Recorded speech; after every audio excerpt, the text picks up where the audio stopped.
My favorite assessment tool is the Woodcock-Johnson. And why do I like the Woodcock-Johnson? It's because it breaks everything down.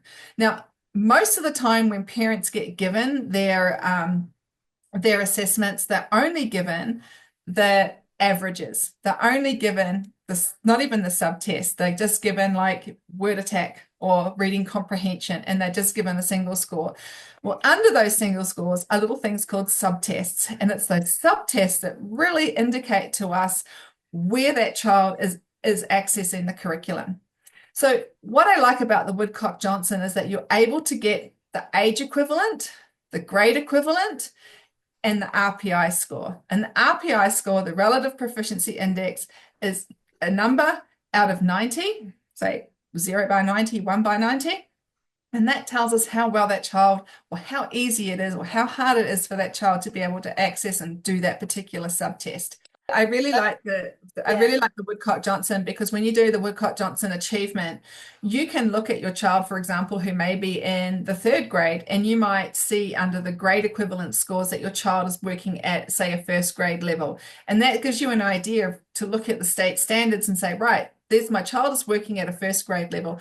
The ability sits here under this phonemic awareness. So where are the steps that I need to do to get my child up to grade level? Because that again is the purpose of the IEP, is to get your child to a grade level standard.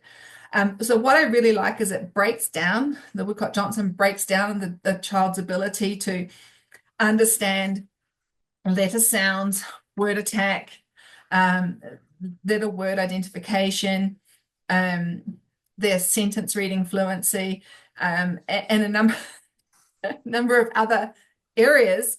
And that can paint a little bit of a picture for you. Now, sometimes we'll see kids that are struggling to learn to read, but we'll see that these scores really show that there's no cognitive ability as to why the child isn't reading. It just may be that the child hasn't been taught the way that child learns to read. So these tests, these cluster tests, are really important to being able for the psychologists and the teachers working with your child to be able to break down how to write goals. So, for example, if you're seeing a child that has really low scores in the area of sentence reading fluency, why? Why does the child have sentence problems with sentence reading fluency? What is the decoding ability? How are they putting it all together? And it's a really good, really good measurement and an area to start on.